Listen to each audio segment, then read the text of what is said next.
mineração contamina águas dos principais rios do Brasil. Queimadas devastam fauna e flora em várias regiões do país. O Brasil registra recorde histórico de desmatamento.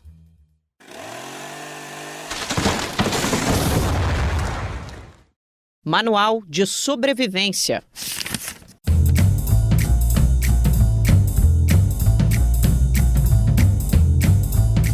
Oi gente, eu sou a Gabi Brasília, ativista socioambiental, e esse é o Manual de Sobrevivência, um programa da Rádio Brasil de Fato que discute a crise climática como ela é.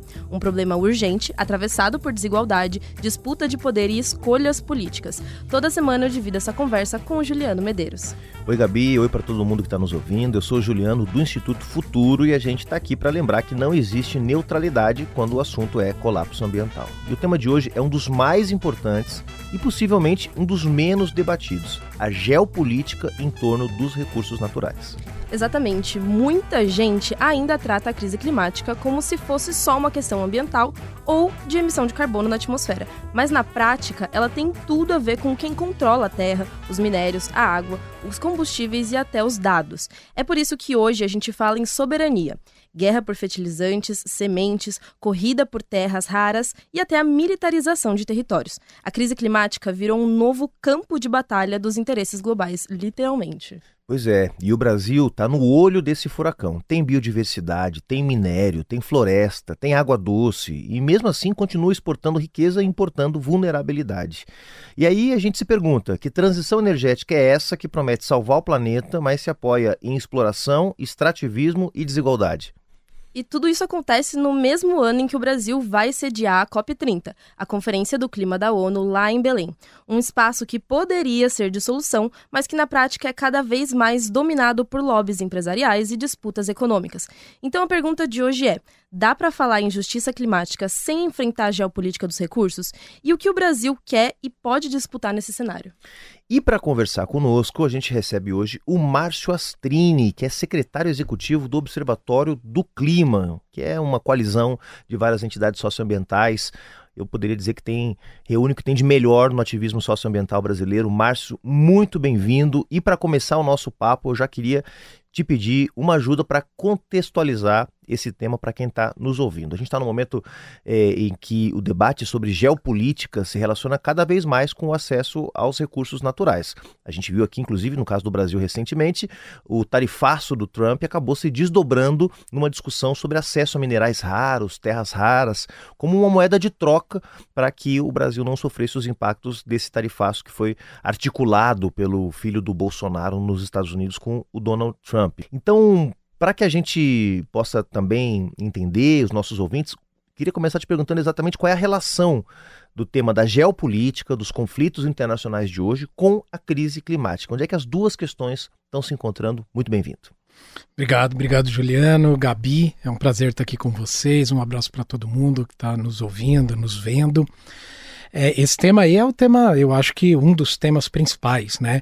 E a gente às vezes tem muito romance em cima dessa agenda de clima, agenda de meio ambiente, achando que apenas um debate sobre natureza, equilíbrio ambiental é também muito importante, mas você tem muitas outras coisas envolvidas e essa questão geopolítica, de domínio de territórios, inclusive, ela é bastante presente. Eu vou citar aqui só uma circunstância que é real, concreta. O Trump, antes dele se eleger, ele tinha um plano, né? Um plano de governo escrito lá pela extrema-direita americana, que ele segue à risca até hoje, que eu não lembro o nome exatamente, mas é alguma coisa 2025, é um plano... Uma agenda, né? Uma agenda, um plano de dominação, na verdade. E eles citam nesse plano a questão das mudanças climáticas, os efeitos que as mudanças do clima vão trazer de forma negativa para países, principalmente em desenvolvimento do sul global. E aí eles dizem o seguinte: olha, como que a gente vai tirar vantagem da catástrofe que o clima vai trazer para outros países? Por exemplo, no Brasil, e na América Latina, você vai ter quebra de safra, você vai ter dificuldade de geração de energia. Isso é uma realidade para o nosso país, né? Desequilíbrio climático, a gente tem 90% da eletricidade que chega na casa dos brasileiros vem de hidrelétricas. Desequilíbrio climático, você pode sofrer aí uma quebra no fornecimento de energia. Então, como isso vai fragilizar esses países, e essa fragilização vai abrir espaço para que eles entrem com uma agenda de dominação econômica, até mesmo territorial, comprando ou tomando conta de serviços essenciais do país, né, e fazer com que eles expandam a sua capacidade de influência e de domínio para outras áreas. Então, você veja, a mudança climática que vai fazer todo mundo sofrer, e realmente todo mundo vai sofrer, mas tem gente que não está nem aí para esse sofrimento, não. Está vendo na mudança climática uma alternativa, uma oportunidade de ampliar os seus domínios. Esse é um caso bem claro aí dos Estados Unidos. Tal qual um país imperialista, né? Ele tal qual eles são. Honrando o imperialismo. E tem muito disso, né? Eu acho que é um tema que escancara os impactos da colonização no nosso país, que é também uma autocrítica do movimento ambientalista de trazer essas consequências da colonização e essas diferenças de norte e sul global. A gente tem casos internacionais tipo Israel que estão regulando a água e luta por território, né? O território também é um recurso natural, a terra e o solo. E aqui no Brasil a gente ainda tem uma galera que acho que não se identifica quanto o Brasil, não entende não só a colonização, mas não se identifica, e fica com esse discurso de que ambientalista é contra o desenvolvimento, quando na verdade estão querendo favorecer empresas estrangeiras para lucrar com o nosso país. E aí eu queria muito ouvir como que essa direita tem se apropriado do discurso de desenvolvimento e manipulado toda essa narrativa para parecer que a gente é contra tudo isso, né? Porque é o jeito da narrativa. É a narrativa imbecil, na verdade, assim, do ponto de vista de lógica, né? Inclusive, eu já fui em várias audiências públicas na Câmara dos Deputados com os serviçais dessa agenda, que são muitos deputados que se dizem de direita, dizendo assim, vocês só estão aqui porque não querem o desenvolvimento do país. Bom, mas a gente está aqui e nos outros 200 países, então a gente não quer desenvolvimento de país. Como é que fica essa equação, né? Inteiro, você não quer o desenvolvimento de país nenhum em todos os lugares no planeta inteiro, né? Então isso não faz nenhum sentido.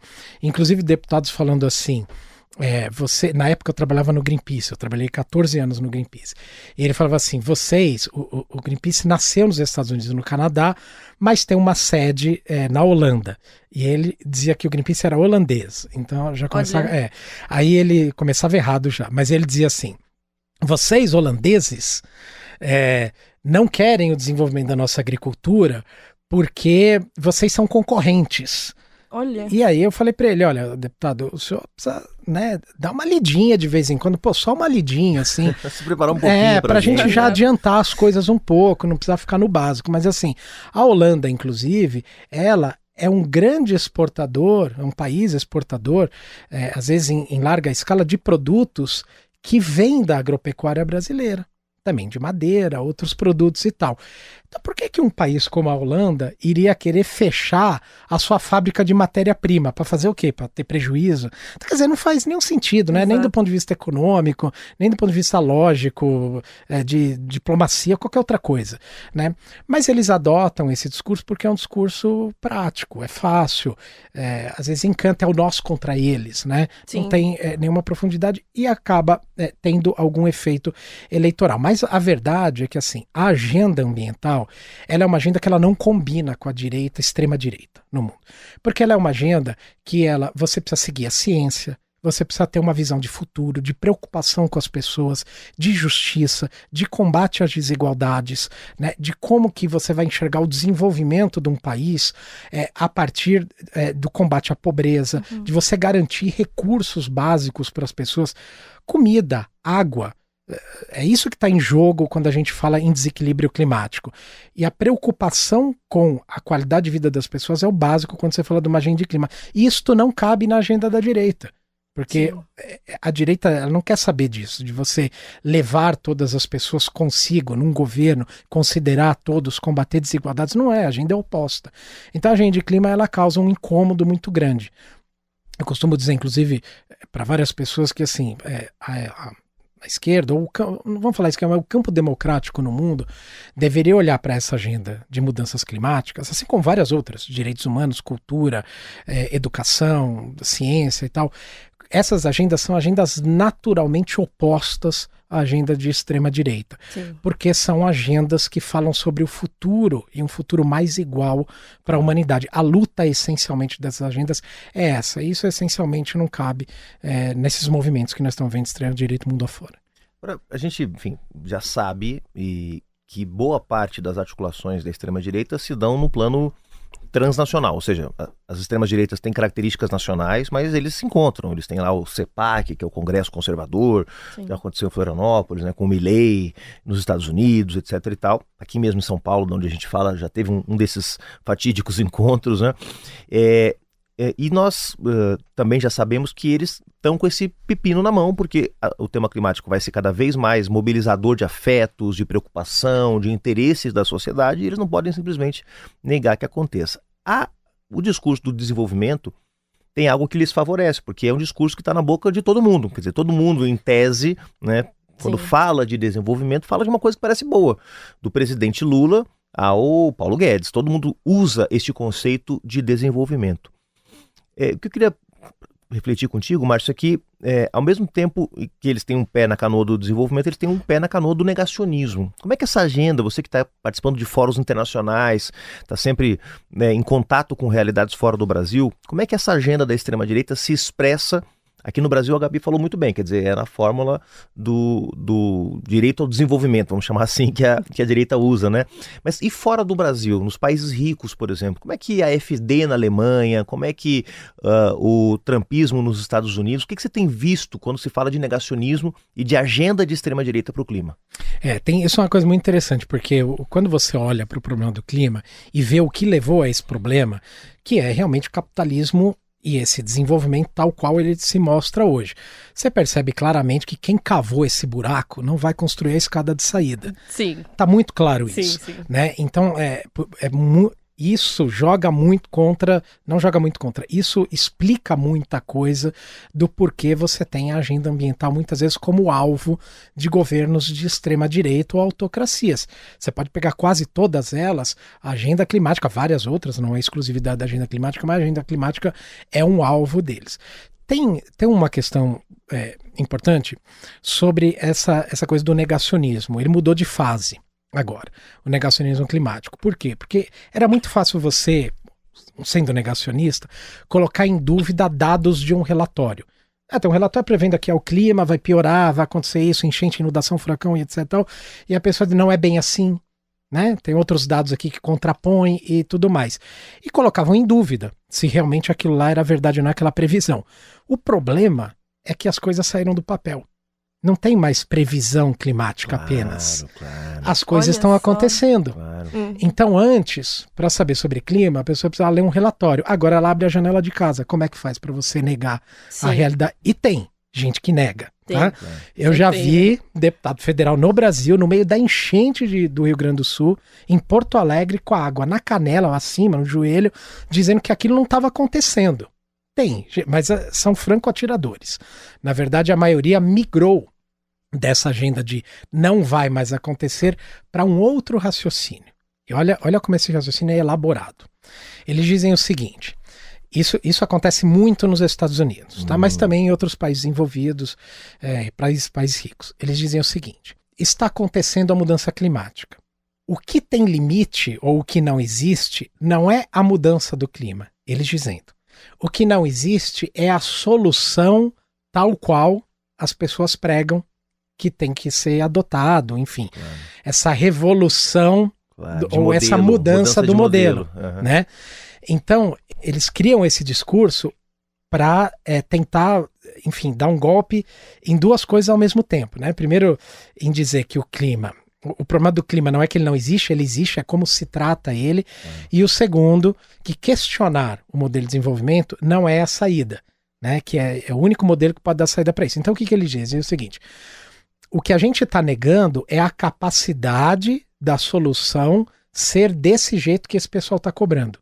O ser humano Olha que elaborado que é isso. Ele diz o seguinte, o ser humano não está pronto o que nós temos em disponível hoje, tecnologia, etc., tal, em política, não está pronto. Tanto é que a gente faz conferência de clima há 30 anos, conseguindo tirar um planeta de uma trajetória de aquecimento de 5 graus, colocamos ele numa trajetória de 2,5 graus a 3 graus, e isso é o que dá para fazer.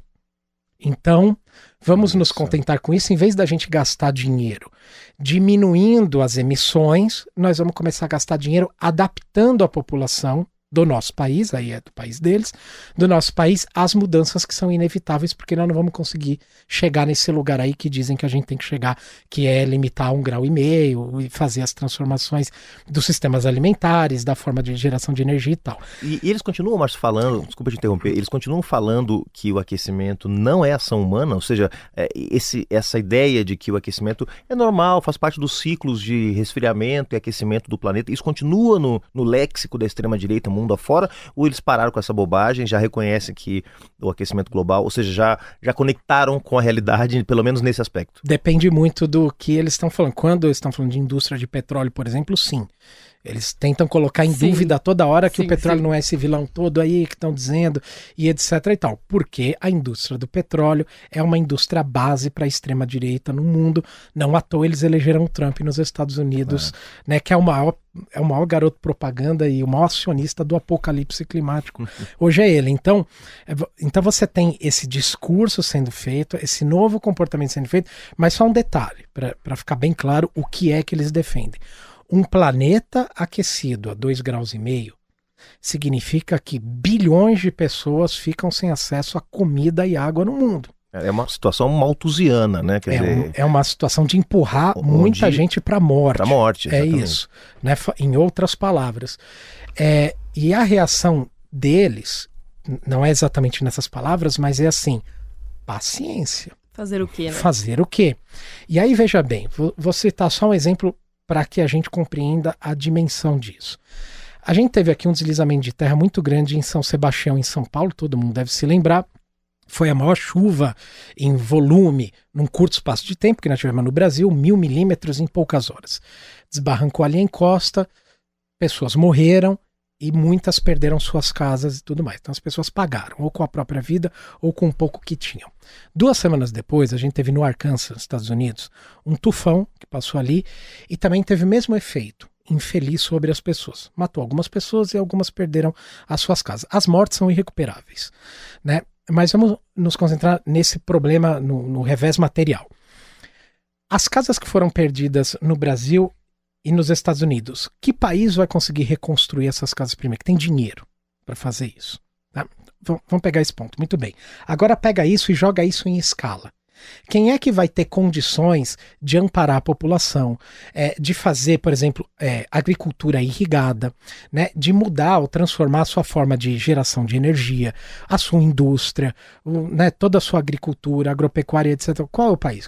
Infraestrutura urbana, né, de salvar os hospitais, de receberem uma enchente, as creches e tal. Quais países vão poder fazer isso? Os ricos. Então, para eles, é muito fácil dizer assim, vamos investir apenas em adaptação, porque eles podem investir em adaptação. O Haiti vai investir em que adaptação? O Paquistão, Bangladesh, Tuvalu, né? A Colômbia, nós mesmos, a Bolívia, nós vamos investir em que adaptação? Nós não temos dinheiro nem para o básico, gente, de hoje, do dia a dia. Como é que nós vamos fazer a adaptação? O que aconteceu no Rio Grande do Sul é assim, você tem lá um bairro que foi alagado e que a gente perdeu uma creche naquele bairro. A creche servia aquela população e já tinha um déficit de creche, você precisava ter 2, mas só tinha uma, e aí ela foi alagar. Nós colocamos dinheiro lá agora, o Brasil, o recurso público, para reconstruir uma creche que tinha, que é para você empatar com o passado, com o déficit que você tinha no passado. Nós não estamos construindo 2 creches, nós estamos empatando com o passado. Então, esse é o tamanho do prejuízo que um clima desequilibrado causa para países como o nosso. Né? Você vai ter que fazer um esforço gigantesco de um orçamento que você não tem para ter os mesmos problemas que você já tinha na reconstrução e na adaptação de alguns lugares. Esses países ricos, não. A França tem um plano de como que eles vão se comportar num mundo 4 graus mais quente. 4 graus mais quente, sinceramente, a grande quantidade das populações de países pobres é um apocalipse para essa galera. O professor Carlos Nobre fala, 4 graus, São Paulo fica inabitável durante 200 dias no ano. Inabitável 200 dias onda por ano. De calor. Rio de Janeiro, o ano todo praticamente. São Paulo já não é fácil de Já viver, não é fácil de viver. Já é insalubre. Com 1,5 grau. Imagina com caos climático. Então é mais ou menos isso, assim, a adaptação ela precisa ser feita, ela é essencial, porque você já tem um problema contratado de um clima que já aqueceu. Só que se você deixar ele aquecer muito mais, a capacidade de adaptação ela vai pegando cada vez menos gente, ela vai ficando cada vez menor. Quem vai adaptar é só o rico, seja o país ou a pessoa rica dentro de um país. Ou as regiões mais ricas. Ou regiões mais ricas. Claro. E nessa linha de pessoas anticientíficas, eu lembro de um corte assustador da Magda Chambriard falando que a crise climática, na verdade, era uma questão de radiação solar, citando coisas que já foram refutadas, assim, há muito tempo só para justificar petróleo na foz do Amazonas. Então, tipo, não tem limites, assim. Isso é criativa, né? Não é? Eu fiquei contorcionismo chocada. Ali. Sim, não, é tudo. Eles vão para tudo, menos pro que tem que ser feito. E é porque a gente não tem esse privilégio também, né, de ser negacionista como os Estados Unidos, por exemplo. E aí também tem um outro fator, né? Eles têm dinheiro para investir em negacionismo. Sim, exato. Então, eles pegam uma baita de uma grana, compram alguma ciência que se vende, ou alguns que se vendem, e ficam fazendo essa campanha. Sim, nossa, eu fico revoltada quando eu vejo alguém falando. Tem cientistas que falam que o microclima não tem como a gente impactar o macroclima, apenas o microclima, então a crise climática é uma falácia. Tem, enfim, comediantes agora também, nem vou citar para não irem buscar que estão com a narrativa. Um detalhe assim. interessante, quando você faz a ONU foi até o painel de cientistas da ONU, que chama IPCC, Sim. que reúne milhares de cientistas no mundo inteiro, e eles fazem regularmente a publicação de um relatório que se chama AR. AR aí tem um númerozinho, AR1, AR2, nós estamos no AR6. Esse AR número 6, ele faz um diagnóstico do planeta. Mais ou menos quando você vai fazer o check-up da sua saúde, sabe? Que você vai fazer todos os exames de sangue, tal, é mais ou menos isso que sai lá. Diz aonde estamos, o que precisamos e o que temos de capacidade instalada para resolver o problema. Normalmente as coisas não batem, normalmente. Ou seja, precisamos de vitamina A, B, C. Já tá repetitivo também, dois dias de academia por semana no mínimo, né? Tomar sol. Água. Tomar muita água, comer melhor, só que você e não estamos fazendo ganha nada salário mínimo só por... e não conseguimos nem comer direito. Mas aí o que acontece? Esse ARX que sai, o sexto que saiu, ele tem, se eu não me engano, aqui para terra nos números, uma leva de muitos pesquisadores, são milhares de pesquisadores, 4.000, 8.000 pesquisadores ao redor do mundo, muitos brasileiros que compõem, inclusive, esse painel, e ele se baseia em 140 mil trabalhos científicos de pesquisa do planeta inteiro, 114 mil, do mundo inteiro, muito bem. Aí sim, dezenas de milhares de publicações científicas sobre o clima no planeta. Aí você fica pensando assim, rapaz, mas que complô é esse, hein? Né? Que olha só, altamente quanto dinheiro... Né? Nós estamos falando só dos cientistas, né? Então é muito complô, né? É óbvio que não é isso. Esses cientistas estão reportando o que eles estão vendo e estão estudando. Mas eles refutam porque eles não têm obrigação com a verdade mesmo. Então eles acabam refutando mesmo assim. Sim, não, é tenebroso. Tem um corte do Trump que inclusive foi importado agora por um comediante aqui no Brasil, de que eles mudaram... Nossa, a crise climática é tão falaciosa... Abre aspas, pelo amor de Deus. A crise climática é tão falaciosa que mudaram o nome de aquecimento global para crise climática. Fecha aspas. E eu quase derreto na hora que eu ouço um negócio desse. Que eu, com meus 23 anos, eu falei, não é possível que alguém escuta isso e leve isso a sério. Isso é replicado, né, pela direita. É replicado. Inclusive, você tem o próprio filho do ex-presidente, futuro presidiário, dizendo que estava frio lá, ele está sentindo frio em algum lugar. Sim. E que por isso que aquilo provava, portanto, que exatamente, a sensação térmica dele é muito mais importante do que milhares e milhares de cientistas ao redor do mundo, porque ele tem o dom da verdade. Então, o que acontece é muito isso, eles usam, né, enfim, qualquer circunstância que eles achem que pode ser uma semente que planta a confusão e o caos para disseminar isso. E a mudança do clima, inclusive, ela vai trazer para algumas regiões um resfriamento. Tem áreas no planeta que vão ficar muito mais frias e áreas que vão ficar hiper mais quentes. Os polos, eles vão ter um aquecimento muito maior do que a média do planeta. Regiões como a Amazônia vão ter um aquecimento muito maior, porque é onde o efeito é mais cruel da mudança climática. E outros lugares que dependem de corrente marítima, tem muita corrente marítima que passa, por exemplo, na costa da Europa e que leva água quente que vem dos trópicos e do Equador.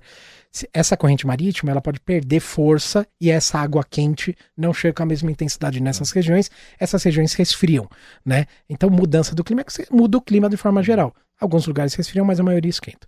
O Márcio, a gente está tratando aqui do tema da geopolítica e é impossível não olhar para a América Latina, porque, e sobretudo para a América do Sul, né?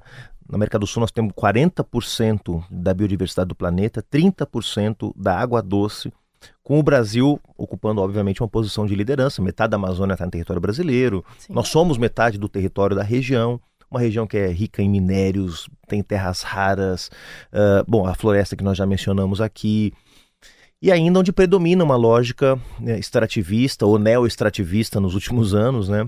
E que parece que se baseia quase num consenso entre diferentes posições ideológicas na sociedade que defendem que tem que tirar o minério, defendem que tem que tirar.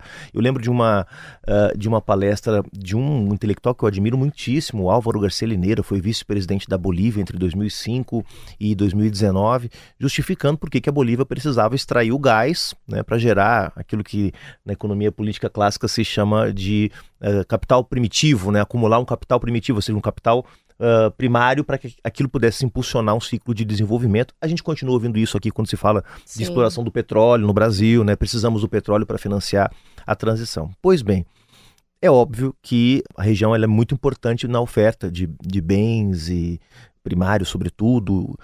Qual que você acha que num projeto de transição poderia ser o papel da América Latina e particularmente da América do Sul? Eu tenho defendido que a gente tem aqui uma grande oportunidade com esses recursos todos. Nós poderíamos aproveitar esses recursos para pensar um processo de industrialização verde, de introdução de novas cadeias produtivas nos nossos países, de maior cooperação, de incentivar uma maior cooperação econômica regional, para que a gente não espere aquele velho mito, né, de que eu fico na fila do desenvolvimento e faço tudo direitinho, conforme o mercado manda, e um dia eu me torno a Suécia. Acordo e, nossa, agora temos o IDH da Suécia.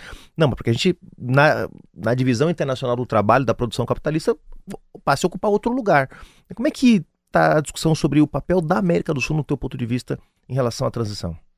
Olha, isso é muito interessante, porque, veja bem, nós vamos retirar todos esses minérios e retirar todo esse petróleo para alimentar o quê? O sistema que nos trouxe até o buraco. Ótimo. É isso. Então, nós vamos usar o que a gente tem de estoque de recurso para aumentar o problema. Essa é a proposta. É por isso que incomoda tanto esse debate climático, porque a hora que você for fazer o debate climático sem questionar o modelo, você vai só alimentar o modelo. Não adianta, tudo vira paliativo. Não, né? Desculpa, Márcio, um comentário que é quase risível de uma diretora da Petrobras mencionando a produção de petróleo net zero. Né? Quer dizer, que a promessa de que a produção de petróleo da Petrobras vai chegar a ser net zero. Como se o petróleo não fosse queimado em algum lugar. Como a pessoa que tem enfisema pulmonar fala, esse maço de cigarro aqui, ele é prejuízo zero para mim. Não tem como. Né? 80% do problema que nós vivemos é causado por conta de combustíveis fósseis. Aí você vai dizer, não, mas daqui para frente, esses daqui que eu vou... Não, ela não tem nem controle sobre isso, na verdade. Então, enfim, são as propagandas falaciosas. Mas eu acho que a América Latina, ela tem um potencial. O nosso problema é que a gente sempre para no potencial, né? Mas nós temos um potencial gigantesco para este novo mundo, ou estes novos modelos, terem aqui um laboratório, né? Ou terem aqui, servirem de uma grande vitrine e exemplo para o mundo. Vamos pegar, por exemplo, a agricultura brasileira. Nós temos aqui modelos de produção que é baseado na agricultura familiar, na agroecologia, na agricultura diversa, com alguma escala e feita em harmonia com o meio ambiente, os sistemas integrados de manejo de pastagem que se dão prioritariamente, quase que totalmente, nesse modelo de agricultura familiar, que eles são o futuro, inclusive de resiliência. Se você quiser ter um país que vai se armar de resiliência para enfrentar o meio ambiente, produzir em larga escala, com diversidade, com respeito ambiental e mais, de forma a ajudar a sequestrar carbono da atmosfera, só um parêntese aqui, é você retirar o gás que está aquecendo o planeta e colocar ele para o solo de volta. Isso é possível fazer É de várias possível formas? fazer de várias formas. Uma delas é através desta agropecuária, ou enfim, dessa agricultura familiar, você consegue. Então, esse é o debate que é importante ser feito. É de dizer o seguinte, nós já temos, e essa é uma vantagem, olha só, nós não vamos precisar criar agricultura familiar. Saiu do zero, idealizamos e agora vamos... Não, ela existe. Tá aí já. Tá aí, já vive, ela já nos dá o caminho, né? É olhar para quem já faz. Tem uma coisa muito interessante nas conferências de clima, que eu sempre digo que assim, as conferências de clima, a gente está buscando ali, com os países, você criar um modelo para viver em harmonia, espero pelo menos que as pessoas estejam procurando, viver em harmonia com a natureza, e nós estamos há 30 anos debatendo isso, certo? Muito bem, os indígenas, eles fazem isso há séculos. Sim. Nós estamos debatendo, nós estamos tentando achar um caminho que algumas pessoas praticam há séculos. A agricultura familiar, ela entra nesse rol. Imagina você pegar a agricultura familiar e dar para ela todas as oportunidades, financiamento, capacidade, infraestrutura, tecnologia, baseado no fato de que ela é uma solução climática.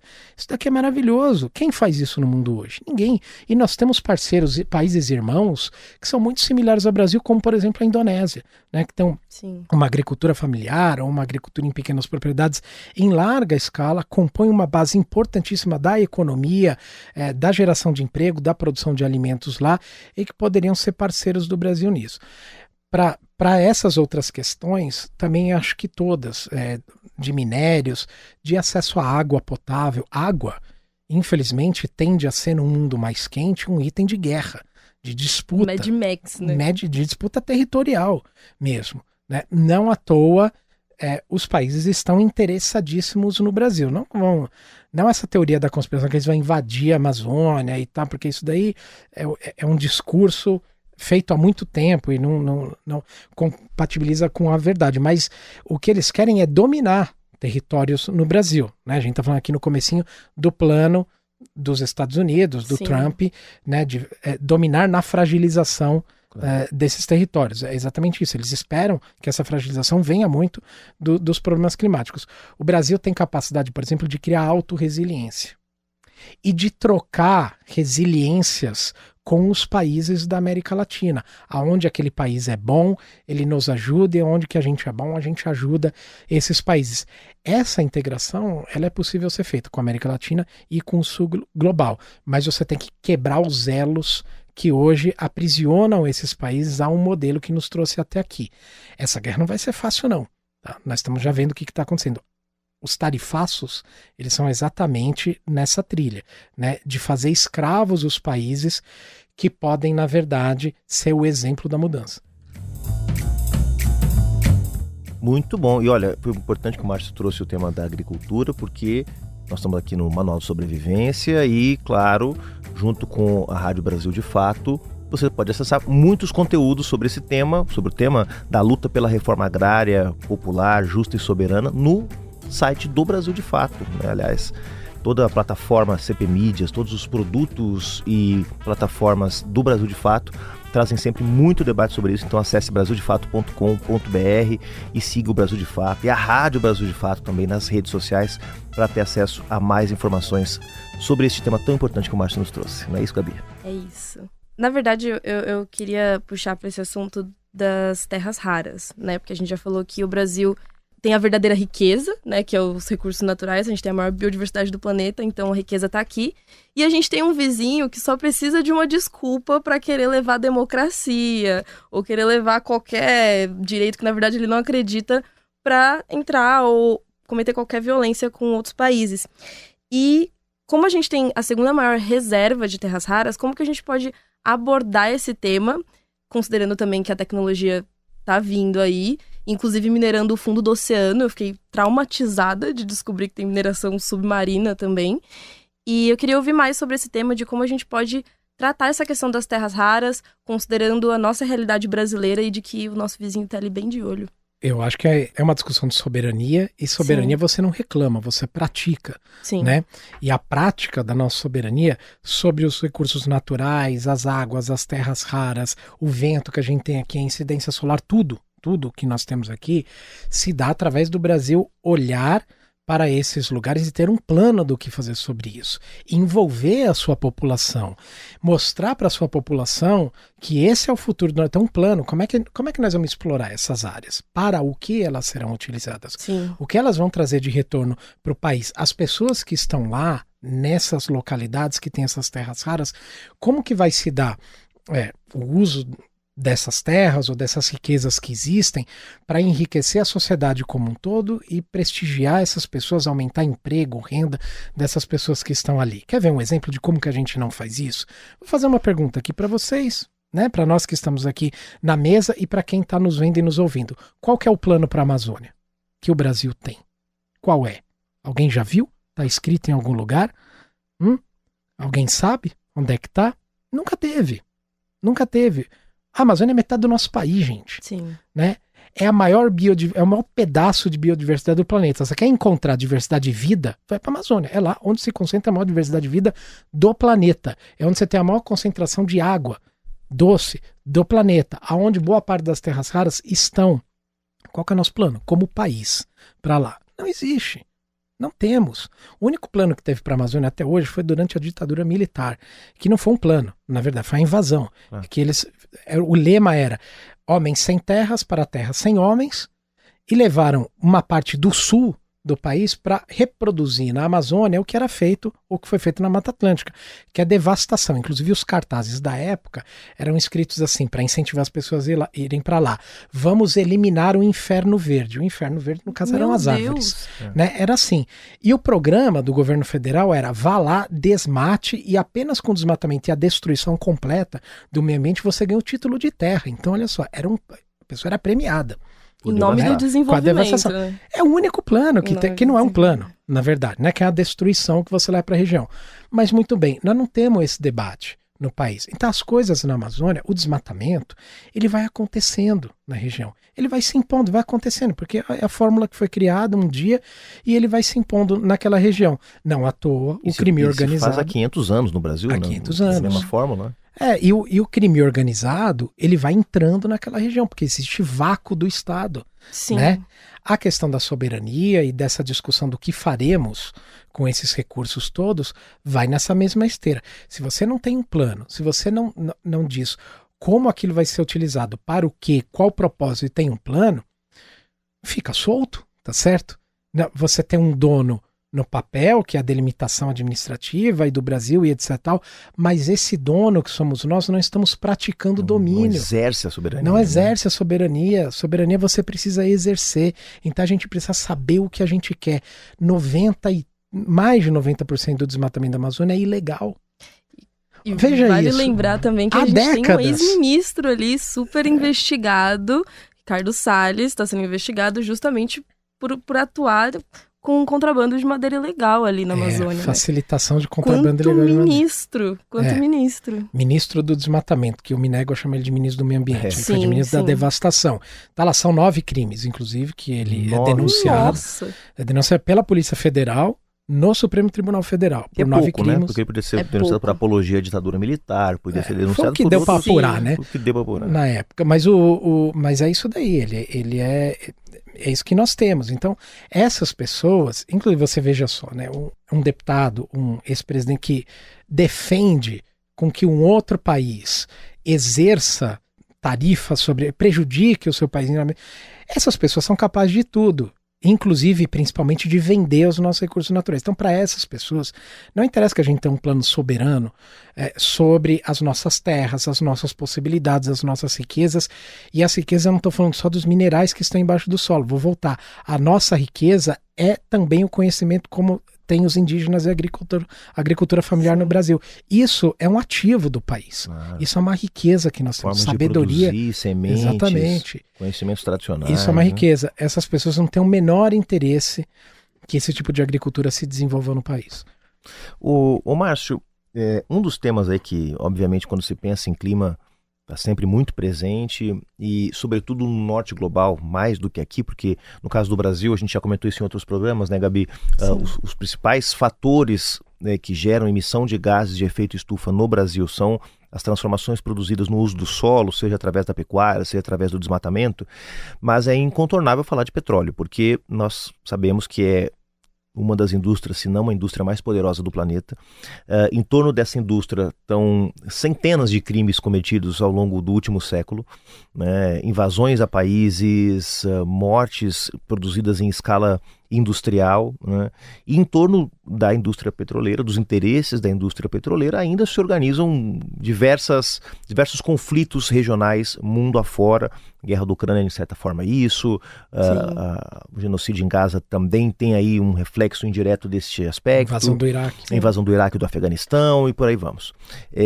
Hoje, quando se fala em petróleo, ainda é aquela imagem que vem à cabeça da gente, as 7 irmãs, né, aquelas 7 corporações que impõem os seus desejos de forma autoritária aos governos nacionais, que se colocam de joelhos, ou a gente tem uma sofisticação maior, com parte dessa riqueza indo parar no sistema financeiro, influenciando a formulação de políticas públicas. Como é que está hoje o estado da arte do debate no movimento socioambiental sobre o quanto a indústria de petróleo trava e impede a transição? Vai sofisticando, eles vão sofisticando e eles vão ganhando espaço dentro dos países, né? Cooptando lideranças, impondo, na verdade, vontades por força da capacidade econômica que eles têm e que é muito larga. A prova disso é que você tem subsídios à indústria de petróleo espalhado mundo afora. E não existe um subsídio, não é a regra global que você fale. No mundo inteiro haverá subsídio para este item ou esse setor e todos os países implementem. Não, isso daí é conquistado dentro dos países. E essa conquista só é feita a partir de muita influência, de muito poder político, né? E talvez, voltando que a gente tinha comentado, a forma mais clara disso é a eleição americana, né? O Trump foi eleito nos Estados Unidos pela força do petróleo, que goza de muitos subsídios. Logo, o presidente foi eleito por um subsídio, que é um dinheiro público, que vai para uma indústria poderosíssima e que volta através do financiamento de campanha de uma pessoa. Não podemos dizer, Márcio, desculpa um exercício um pouco aqui aleatório, que o golpe contra Dilma, por exemplo, em 2015... tinha a ver também com as mudanças que queriam ser promovidas na Petrobras, como, por exemplo, ampliar o sistema de concessão em comparação com o sistema de partilha que estava predominando até então, ou impedir que a Petrobras investisse nas refinarias para beneficiar o petróleo aqui dentro e seguir, portanto, exportando petróleo cru e importando petróleo beneficiado, o que também dentro desse jogo... Dá para a gente considerar que tudo que aconteceu no Brasil em relação à Petrobras, Lava Jato e tudo mais, também tem a ver com os interesses do mercado do petróleo mundo afora? Como diria o outro lá, eu não tenho provas disso, mas tenho muita convicção de que aconteceu, né? Você teve muitos interesses no impeachment da Dilma, mas esse, sem dúvida, foi um deles, porque na época era um ponto de debate, de discussão, de discórdia muito grande no Brasil. Essa questão das refinarias é impressionante, porque você veja só, nós estamos extraindo petróleo, né? Então, vamos falar da lógica da indústria do petróleo. Você está extraindo o petróleo, você tem que refinar esse produto bruto que está lá. Um país que está descobrindo mais petróleo, que vai aumentar a sua extração, ele faz o quê? Ele aumenta a sua capacidade de refino. E não fecha todas as refinarias. Exatamente. Tá certo? Para que você vai fechar todas as refinarias? Para você ficar dependente de alguém que faça isso fora do país? É. Então, essa foi a lógica, né, o que foi feito aqui, na verdade, no Brasil. A ciência, e você tem isso, é muito bem acordado dentro da Agência Internacional de Energia. Diz o seguinte: se você quiser ter alguma chance de você manter o clima do planeta estável, você não pode mais colocar em ação novas perfurações de petróleo. Esse é o ponto básico, né? E você tem que começar a fazer o plano de descomissionamento do que existe e diminuindo e repondo no lugar outras formas de geração de energia. Então, esse daqui é o manual básico se você quiser enfrentar a crise climática. Isso é um consenso no IPCC, no painel? Isso é consenso entre os cientistas. Entre os cientistas do painel. E como que a coisa funciona, na verdade? São blocos, né? Então, assim, os cientistas, eles vão fazer os estudos e vão dar o alerta e o caminho, de acordo com a ciência. Aí você vai para o segundo nível, que é o nível dos políticos, que é onde tem a COP. A COP é uma grande reunião de condomínio estatal, né? É um condomínio que só tem países e tal. Então é isso daqui. Então eles pegam o que os cientistas falaram, e eles analisam e dão realidade àquilo. Olha, vai ser assim em tal lugar, e aqui é que a coisa complica, né? Porque os países, eles não pegam o que a ciência fala e dão endereço para isso ou aplicação prática.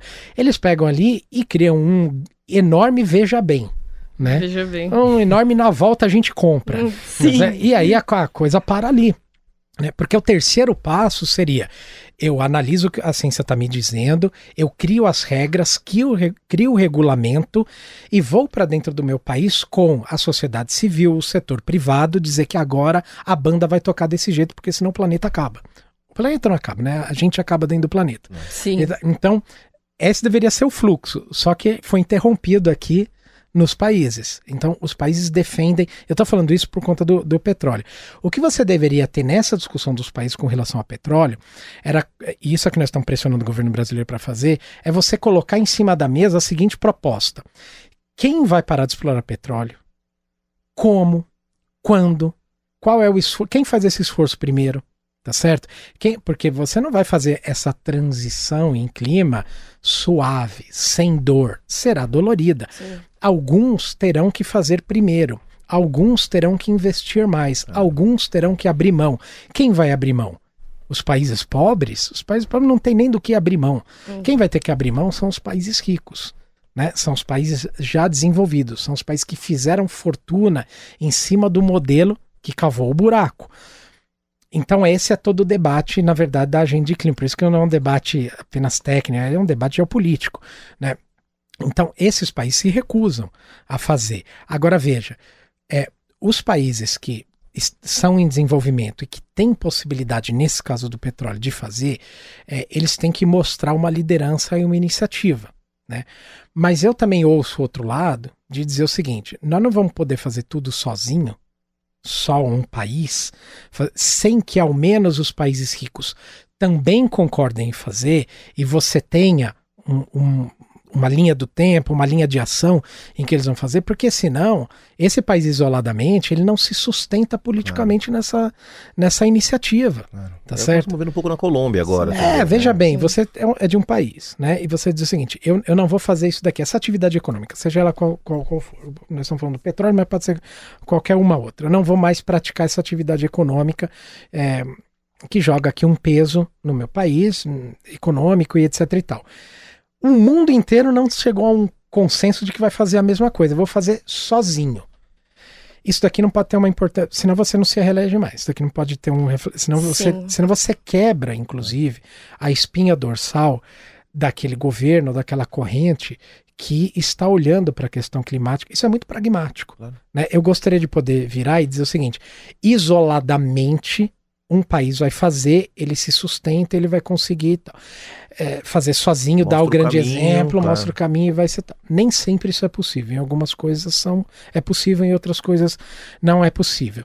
Por isso que a briga, na verdade, é para que você tenha um acordo global de quem tem que fazer o quê, quem começa e quem vai fazer a maior dose do sacrifício. E é isso que nós estamos pedindo para o governo brasileiro colocar na mesa de discussão na COP30, né? Vai dar certo? Eu não sei. Mas pelo menos o governo brasileiro colocou. E deixa o mundo responder. E ainda nesses temas que estão travados da COP30 e essa desigualdade de países do norte e do sul global, a gente tem o financiamento climático.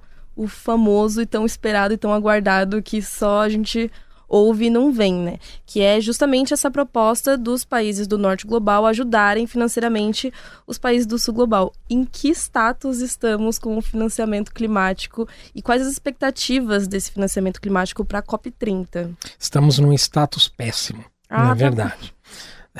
Porque vocês Meu achavam Deus. que tudo estava ruim, né? Mas não. Perto de financiamento climático, as outras coisas são apenas uma brincadeira. Porque você veja o seguinte... Dinheiro, né? Qual é a importância disso? Vamos supor que você tem promessas extremamente importantes para você combater a crise do clima, inclusive fazer a transição de petróleo para outras fontes de energia, que é o caso de muitos países em desenvolvimento. Muito bem, então você tem uma promessa lá do país de que ele vai fazer isso, adotar esse compromisso, não sei o quê. Pouquíssimos países podem fazer isso com recursos próprios. A maioria precisa de ajuda. Não é o caso do Brasil. O Brasil consegue fazer sem, mas outros países precisam. Índia, por exemplo, e alguns outros países importantíssimos. Esse dinheiro tem que vir de algum lugar.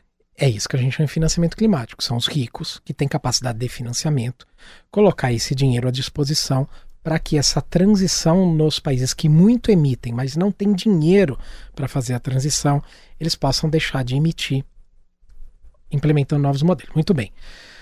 Em 2009, isso foi reconhecido, 2009, foi reconhecido pelos países ricos, e eles disseram, em 2020, 2009 foi o reconhecimento, em 2020 nós vamos colocar na prática um fundo de 100 bilhões de dólares ao ano, que parece muito dinheiro, mas é pouco, de 100 bilhões de dólares ao ano, para que os países em desenvolvimento façam essa transição. Prometeram em 2009, em 2020 o dinheiro não apareceu. Aqui na verdade era em 2021, 2020 começava. Não apareceu, passou 3, 4 anos, o dinheiro não apareceu. Aí quando deu, na última conferência do clima, que foi no Azerbaijão, eles não só não deram dinheiro, como desfizeram a promessa. E prometeram que o dinheiro não era mais só público, que agora vamos tentar captar aí, vamos ter que passar o chapéu. Exatamente. O chapéu entre as empresas. Essa é a parte de desfazer a promessa, né? Que eles disseram o seguinte, a gente vai fazer um esforço para arrecadar um percentual, mas esse percentual pode vir de vários lugares. Os vários lugares pode ser inclusive título de dívida pública. Nossa. Aí não dá, né, gente? Aí, por favor. Endividar os países pobres para financiar olha só. a transição. Então, o que acontece com tudo isso? Você não tem o dinheiro, a prática é que o dinheiro não apareceu, você não faz a transição, onde você precisa colocar esse dinheiro para que ela seja feita. E o outro problema é que você cria uma crise no ambiente de confiança de negociação, tá certo? Essa crise, ela chegou no ápice na última conferência de clima. E na última conferência de clima, os trabalhos foram encerrados, mas o assunto não terminou. Claro. Porque não quer dizer que você fecha uma conferência e está tudo resolvido, porque fechou. Não tem nada disso. Quando teve um encontro de meio de ano agora na Alemanha, que é uma espécie de prévia da conferência do clima, todos os países vão, mas é uma coisa muito limitada, diplomatas e tal, o problema, o engodo voltou para a mesa e ele travou a agenda. Então, os primeiros dias de discussão foram o seguinte, olha, ou a gente resolve isso daqui, ou não tem nem agenda, não tem nem debate do resto. Tá? Então é só para a gente ter a ideia do quanto que interdita totalmente o debate essa questão de financiamento, ela é muito séria. E lá eles fizeram um acordo, vou usar de novo essa expressão, é o acordo do na volta a gente compra. Quer dizer, nós vamos discutir depois isso, vamos liberar a agenda aqui, só que esse depois é na COP do Brasil. Então nós corremos um risco seríssimo na COP aqui, dos países chegarem e dizerem o seguinte, olha, já teve um problema lá no Azerbaijão no ano passado, a gente já deixou passar a coisa no meio do ano aqui, só que agora daqui não passa. Não é mais ou nós vamos resolver o problema aqui ou não tem mais conversa de nada. E isso é um problema real que está em cima da mesa. Financiamento é o ponto mais, é o nervo mais exposto que a gente tem hoje no debate de clima. Para a gente ir chegando ao final aqui, Márcio, eu acho que você pega um ponto que é importante. Aparentemente, nós estamos nos piores momentos desse esforço de produzir através das COPs soluções realmente pactuadas e que realmente funcionem.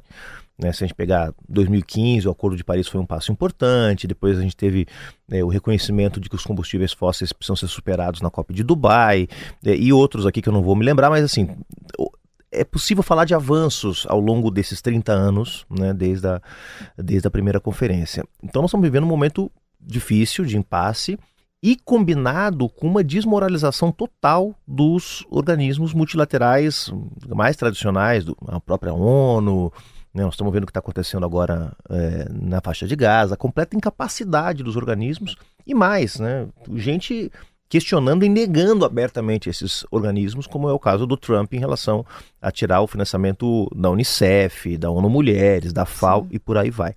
Queria que você mencionasse um pouco como que a perda de credibilidade dos organismos multilaterais, dessas grandes organizações que acompanham o mundo desde o pós-guerra, contribui para que a própria COP, os próprios esforços de achar uma saída combinada possam ser ainda mais difíceis nesse momento. A primeira coisa para a gente entender é que assim, a propaganda que fazem da COP é muito maior do que a capacidade dela de entrega. Muito maior. Sim.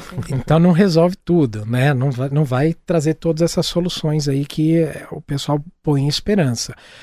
a COP fez avançar muitas coisas. Se você olhar para trás, você vê que avançou muita coisa em termos até de popularizar o tema de clima, de você ter acordos, de você ter transformações concretas em alguns setores. Quando você olha para frente do que precisa ser feito, dá um desespero absoluto, porque a gente vê que o que falta é muito maior do que o que a gente fez. Sim. Né? E isso é importante endereçar as coisas para os lugares que elas precisam estar. Então veja bem, a COP acontece em 2 semanas, o ano tem 52. É nos outros 50 semanas que nós vamos resolver o problema que a COP não consegue entregar. Não adianta você fazer ótimos acordos na conferência e tá dando subsídio para o combustível fóssil fora. Sim. Não adianta você fazer Leilão. ótimos acordos... ótimos acordos na conferência e aí na hora de colocar o dinheiro de financiamento em cima da mesa, ele não aparecer. Ótimos acordos na conferência e o desmatamento está sendo impulsionado, por exemplo, por grandes conglomerados de investimentos, né, de bancos e etc. e tal. Então não adianta nada, porque você fica 2 semanas nas boas palavras, na boa escrita. Às vezes nem isso a gente tem, mas vamos supor que chega um acordo bom, nas boas palavras, nas boas, que a prática é totalmente diferente, né, no restante do ano. Então essa é uma questão muito importante, a luta. Quando me perguntam assim, tem esperança do clima? Tem, é na luta. Parceria, não tem, entendeu? Não é na luta, é na pressão política, é isso daí. E essa luta e pressão política não pode se limitar a 2 semanas de conferência de clima ou a esses encontros, é muito pouco. Ela tem que ser na prática e no dia a dia, né?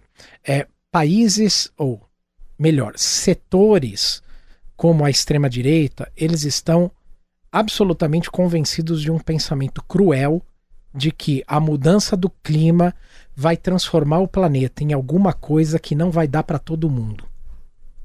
Não será mais um planeta para todos. Desesperança. E é desesperador, mas é revelador também, porque mostra a face cruel, né, desse grupo que avança no mundo, inclusive perigosíssimo, de como eles pensam a humanidade. 1,5 grau, que é onde nós estamos, a gente tem capacidade de fazer adaptações em sistemas alimentares, acesso à água e etc., para evitar o pior. Um mundo a 2 graus, essa capacidade de adaptação, ela já vai ser mais restrita. Tem gente que vai ficar pelo caminho. 2,5 graus, mais gente vai ficando pelo caminho. A escolha que nós temos agora é com o tamanho do problema que a gente vai lidar nas próximas décadas e nas próximas gerações. A proposta de quem defende um clima estável é que a gente lide com o menor número de problema, ou o menor problema possível, Pelo amor de Deus, mantendo a temperatura o mais equilibrada possível. Tem muita gente no mundo, como é o caso do governo americano, dizendo: este não é o debate. O debate é como que a gente vai adaptar aqueles que podem, aqueles que têm dinheiro para se adaptar e fazer com que o mundo continue servindo a essas pessoas. Portanto, o debate de clima, ele é um debate de modelo, ele é um debate de humanidade, ele é um debate de como vamos nos desenvolver para que o desenvolvimento seja para todos. Do outro lado, nós temos uma extrema-direita no mundo dizendo: não vale o esforço, né? O clima vai impor uma barreira, vai ter gente que infelizmente não vai sobreviver a essa. A gente não se conforma com isso, mas essa é a bandeira deles. Muito bom, Márcio Astrini, dando a real aqui no Manual de Sobrevivência. A gente faz, Márcio, sempre ao final do nosso programa, a gente está aqui nesses 8 episódios escrevendo um manual daquilo que precisa ser o básico, o incontornável para enfrentar a crise climática e garantir a sobrevivência da humanidade nos termos que você colocou. A gente já ouviu aqui pessoas muito legais e ao final das conversas a gente escreve uma página ou um capítulo ou um artigo desse grande manual. Gabi Brasili, que página nós escrevemos hoje ouvindo Márcio Astrini? Eu acho que a gente falou muito de soberania nacional, e aí eu queria escrever uma página assim de que desenvolvimento importado não vale. E eu vou incorporar uma bióloga aqui para dizer que a gente precisa de evolução, porque evolução é uma adaptação que pensa no progresso da espécie, no desenvolvimento da espécie. Então eu excluiria esse desenvolvimento do termo, que eu não aguento mais ouvir esse nome, colocaria evolução pra gente crescer quanto o Brasil. Não mente, não aguento mais. Muito bom, Gabi. Ótima página para o nosso Manual de Sobrevivência. Márcio Astrini, secretário executivo do Observatório do Clima, muito obrigado pelas suas reflexões e contribuições aqui no nosso Manual de Sobrevivência. Eu que agradeço, muito obrigado pelo convite. Adorei também a manchete ali da Gabi, que além de fazer manchetes ótimas, tem um nome maravilhoso. Seu sobrenome, muito bonito. Obrigada. Muito obrigado pelo convite, obrigado. Valeu demais. Esse foi mais um episódio do Manual de Sobrevivência. A pesquisa e roteiro é de Janaína Maurer e Cauê Scarim. A produção é de Elô Macrini. No Brasil de Fato, a direção de podcasts é de Camila Salmásio, a coordenação de jornalismo é de Monize Ravena. Trabalhos técnicos de Lua Gattinoni e Marina Ortega. Segue a gente nas redes sociais e manda a sua pergunta ou sugestão lá pra gente. Eu sou @JulianoPessoal no Instagram e nas outras redes sociais e a Gabi é @gabi.brasiliai. Segue também o programa no Spotify ou no seu tocador de podcasts favorito. E também, claro, segue o @Brasil de Fato no YouTube e o @Rádio Brasil de Fato nas redes sociais. A gente se vê semana que vem. Até lá.